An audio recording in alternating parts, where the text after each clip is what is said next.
Hey guys, I thought I'd just quickly mention that I've just filmed a entry video for Nintendo's Girls Club.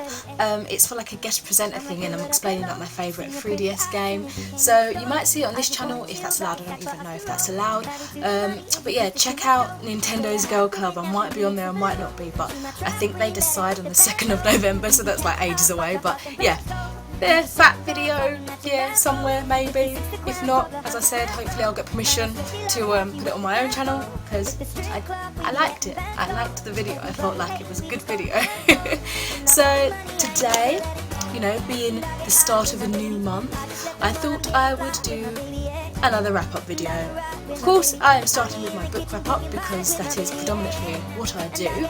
And I have read a total of 6 books, which I'm quite proud of because I started university during September, and I didn't think I was going to get a lot of reading done, but I've got quite a good amount. Yeah, but I'm getting to the stage where even though I haven't got immense work, I still feel a little bit guilty if I'm reading instead of like revising or whatever. But anyway, a few of these books were from like Read for Review, so they're ebook copies, and they're from NetGalley. If you're wondering, the first book I read, I've already got a review up. It's called Concentrate by William Sutcliffe. Basically, it's about this kind of a probable further into the future London, where this drug called Concentrate is used for ADHD and other kind of like mental illnesses, if that makes sense. I didn't want to come across as rude, but those kind of issues. But they're so easily given out that it's almost like anyone who's a problematic child just gets given it to shut them up, quiet them down, and lets the others have an easier life. So it's kind of like a literary fiction, I guess. Like, it's very strong in politics, and it's very kind of relative to quite a lot of situations in today's world, and it's something that could definitely happen if it hasn't already, but it is a work of fiction, so, you know, I don't think all the facts used are correct, or it's very emphasised. I ended up giving it 3 stars. It's a really difficult one to explain. If you watch the video or already have watched the video, you'll know I found it difficult to review. But yeah, I ended up giving it 3 stars because I really enjoyed like the message it was giving, what the reason of the plot was for, but there were so many deep tones, and I know it had deep tones, that I just feel like I wasn't smart enough to understand, if that makes sense. Have you ever read a book like that where you're like, you know, there's things buried within, you just feel like you can't reach it, you can't swim to the depths of knowledge, so to speak.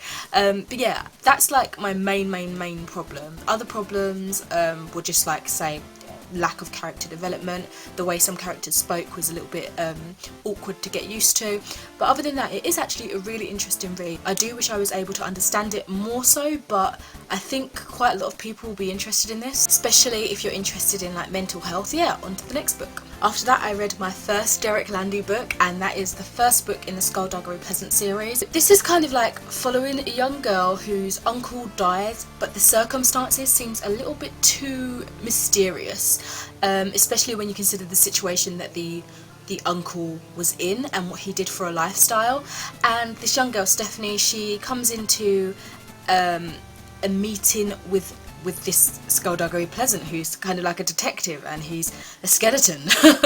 And it just takes off from there. I gave it 3.5 stars because it was really action-packed. I felt myself flying through it. It was so easy to read. I really enjoyed it. I do have a review coming up at some point eventually, so you should be able to see that in the next, I guess, month or so. I don't know. I get a little bit ahead of myself sometimes. I've talked about it before. I make too many videos and then I kind of have to pace myself when uploading it, but then whilst I'm doing that I'm making more. It just gets a bit confusing. But yeah, I really did enjoy that book. After that, I read Sarah J. Maas's A Court of Thorns and Roses. This is a Beauty and the Beast retelling, and I honestly thought I was going to enjoy this much more than I did. Again, I've got a full review book talk discussion yet to be uploaded, but I go in so much depth in that, so hopefully you'll watch that and enjoy that and, you know, converse with me when that's uploaded. But yeah, I gave this a 2 stars because I felt like it lacked in a lot of things that I found hyped about quite a lot when it came out. So I was expecting a lot of things that I didn't receive. Some characters irritated me, sometimes the plot didn't make sense to myself. I just stumbled through it. I mean, I guess I enjoyed it as I was reading it, but especially thinking back now, I did stumble through it. It was a little bit of a tedious one, and that's saying a lot because I love Sarah's writing. I love the Throne of Glass books, but yeah, I will carry on with the series, but it might be the case where it's just not for me, as sad as it is. After that, I read Talent by Julie Kagawa. I loved this. This was an awesome book. It's about these twin dragons, Ember and Dante Hill. Very rare in the dragon realm, but these sets of dragons are kind of, they're described differently than you would imagine. Like, they still have their lust for, you know, gold and power and everything. They do it in a really subtle way. They kind of put on these human skins, so to speak, like they transform into humans, and they kind of manipulate the powerful humans, and they kind of blend into society and stuff, and kind of gain their information and gain their existence safety that way. It's really interesting. I don't really know why it took me so long to read, because I really enjoyed it. It was tough going in the beginning. I found it very slow paced. I wasn't expecting the kind of storytelling that I got, especially from the perspectives of teenagers and that very teeny bop feel. But after that, I really enjoyed it. Like, the story went to a really good place for me. Characters were all awesome to read from. Overall, the story was really good, and I would definitely carry on with the series. I think there's only a second book out, maybe, called Rogue. I think there's a third book, but I'm not sure if it's got a release date, and I'm not too sure of the name either. But yeah, I've got more of a detailed review on Goodreads if you want to read that. My Goodreads link is down below as usual. The second to last book I read is a graphic novel, and it's called Junction True by Ray Fawkes. So it introduces us to like this near future Earth, where they've been taken by this craze of kind of drug-induced parasites. Like, they take these parasites in order for like for an attraction. I don't want to offend anyone, but the subculture that it's within almost looks like the goth subculture, and they ingest these parasites, and they kind of make these movements under the skin, and they're supposed to be really pretty, really attractive and stuff like that.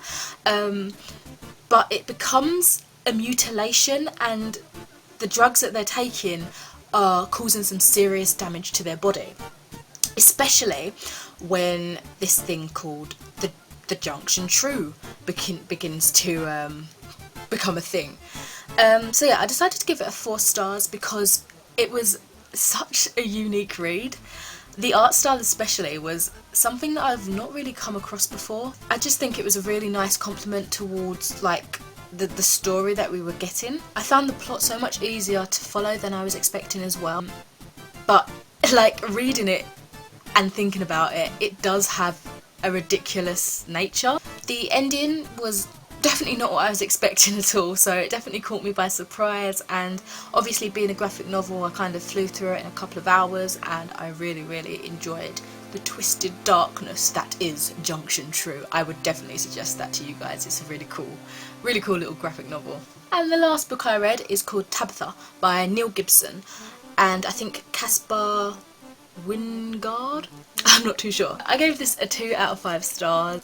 The synopsis doesn't really give much away, so it was really difficult to kind of look to see what it was about, because I wanted to find out a little bit more about it before I read it, but I didn't want any spoilers, so I was kind of weighed between the two. I didn't really receive what I was expecting, so that's why you're going to hear a little bit of negativity coming across. The art style was completely different from what you get on the cover, and I know that's the case for quite a lot of like graphic novels, comic bind-ups or whatever, but this was like drastically different, and the way it's shown completely does not amount up to what you're getting. From the cover alone you'd think, oh, that's really cool, maybe there's some magic element, there's like some sort of witchcraft, and maybe, I don't know, maybe it's just me, but I was expecting that to a higher degree, but I didn't really get that.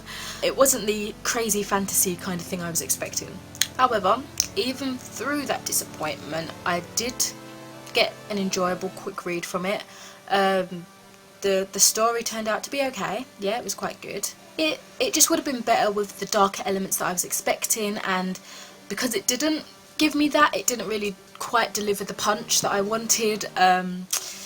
But I mean, it was interesting enough, so yeah, I gave that 2 stars. But that is all for my book wrap up. Let me know what you've read in September, and yeah. Thank you for watching, and I'll speak to you next time. Bye.